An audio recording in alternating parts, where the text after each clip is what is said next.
Okay, so these are the eneloop batteries that my wife so graciously went and got for me. So these are the eneloop batteries. I don't know the capacity. Okay, so this is 1900 or maybe minimum of 1900 milliamps, and this is 2800. So yeah, like I said, if I'm using this in, like, let's just say like a light, the eneloop might last. Well, put it this way, I think I could get like 1 or 2 more days. Like I'm saying, like a put it like a nightlight, something like that, right? And I'll be, running it. I'll probably get 1 or 2, maybe even 3 more days on the EBL compared to the Antelope. So I haven't used these too often though, these Antelopes. So I can't really say much. But this is made in Japan by Panasonic, and hopeful that the reliability is there. I mean, I would rather have these. I'm sure these are like Chinese, made in China. That there, that's a perfect example so far. But like I said, uh, here I'm gonna tell you this though. So far, we have used these envelopes, okay, and their performance is the same throughout. Okay, they drain faster than the EBL. Okay, this, let's just say I'll get 5, 6 days out of it whenever I'm using it on these like small lights here, and this I might get, I don't know, like maybe even 2 weeks out of it. I don't know. Um, so there's a drastic like difference on these, on how much longer these last. But these have all been the same, no surprises. They last the same. They're lighter. They're lighter than these, I think. They last the same, like every single time when I charge them, they charge, and I haven't been using them, like I said, as long as I have been the EBL. This EBL battery, these two, I can tell just by the skin. This the label it has on here, the wrap on the battery is like a glossy wrap, and this is from my second batch of EBLs, and it's like a matte finish, semi-gloss, something like that.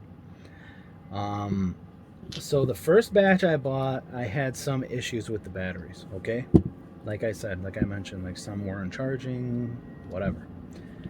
So I bought more, and not to replace those, but just because we needed more in general. So I said, well, I'm gonna get EBL. They seem pretty good.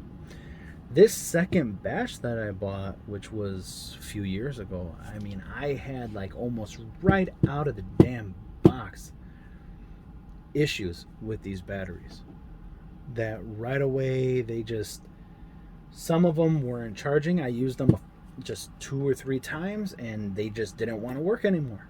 They just weren't working at all. They didn't charge anymore. It was like they were gone. So, hey, I mean, I would rather have batteries that I have to replace more often or recharge or buy, like replace that way, and like purchasing more, because like the charge cycles, you only get so many charge cycles, or replace them out of the electronics more often or whatever, as long as they're reliable. And hopeful Eneloop will fit the bill there. Um, EBL, like I said, the issue is their reliability is very inconsistent. So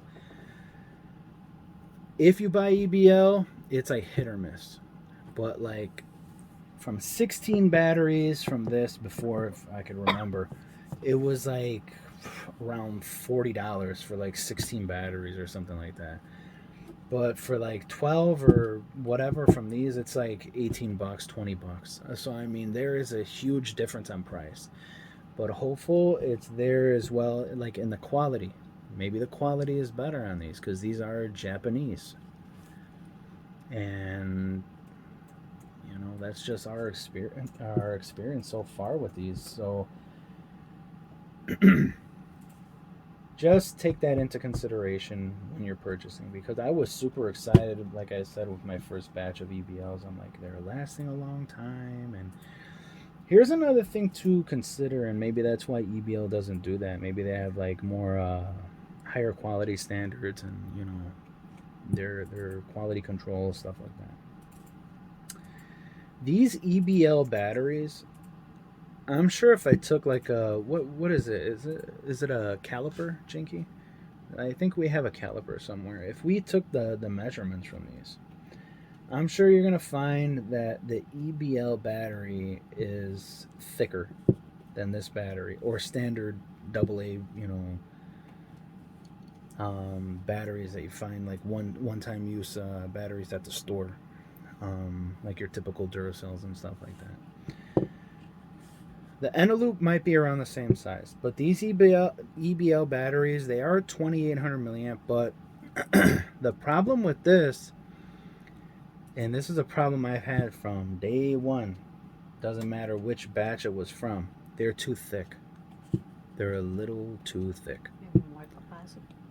Yeah, yeah. Obviously, it's a higher capacity, but you see, this is an issue I got into where I'm like trying to get them into the electronics, and it's like peeling off this wrap, this skin on the battery, because it's such a tight fit, or I can't get it out. One or the other. I can't get it out of the electronic, or I can't get it in. So that's also something to keep in mind, to take into consideration.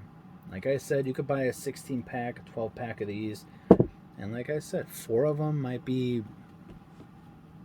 dead within a couple months, a few months of use if you're using them a lot. But like I said, the ones that do work, it is awesome because they kick ass. They have some, the ones that do work, they have pretty good performance, and they will last much longer. You'll feel it. You'll see it. You have to spray your hand again. So, but the eneloops, I'm hopeful that they just do a better job as far as reliability. So we'll see. But this is more on EBL and what we've experienced with them. So just keep that in mind. I've had many electronics where these just did not fit. For instance, electric toothbrushes. We had some before in the past that took AA batteries. These did not fit. Most of them. I mean, I had to like sand the inside of the electronics, the cup where the batteries fit into. I had to like file it down in there to just fit the damn batteries inside. And some electronics actually, like the housing that holds the batteries, actually, like you can see it like it's supposed to be square, and it would be like popping out on the sides to hold the batteries. And then to get them out, it's kind of risky because you have to sit there like prying them out. What if you pop them? You puncture them or something. So it's just something to keep in mind. I mean, the EBL does have different capacities though, so I mean, you probably just go with like a smaller capacity. Maybe it'll be a different experience there, but that reliability probably be the same. Some might work, some might last, and others might not. So they might die right away. So it's just something to keep in mind when you're looking at these batteries. Like I said, if you're short on cash, I mean, you gamble, and you're probably going to have at the very least half of whatever you order from EBL is probably going to work pretty well. And they have nice packages. They'll give you like a charger with it and stuff like that. But you might want to look into eneloop if you just want like something like reliable. So thanks for watching.